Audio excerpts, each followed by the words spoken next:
Kaliwat ka ng block screening ang dinaluhan ni Kapuso Primetime Queen Marian Rivera para sa pelikula niyang Balota. At bilang pagpupugay raw sa mga totoong Teacher Emmy, may treat sa mga gurong nais manood ito. Narito ang aking chika.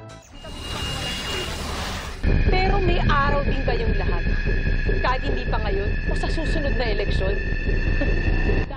Puring-puri ng mga nakapanood ng pelikulang Balota, hindi lang ang malalim na pagganap ni 2024 Cinemalaya Best Actress Marian Rivera sa papel na Teacher Emmy, kundi pati ang napapanahong mensahe ng pelikula.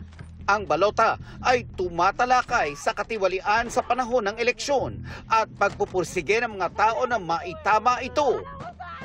Dumalo rin si Marian sa ilang block screening ngayong araw. Nakakataba ng puso, lalo na kapag nakikita mo yung mga good reviews na sinasabi lang tungkol sa Balota. So, ito talagang Balota, isang advokasya talaga siya. Kaya pinupush talaga namin na mas maraming makapanood. Kasi wake-up call ito sa mga tao, higit lalo sa mga kabataan. At tamang-tama, mag-e-election day na din, malapit na.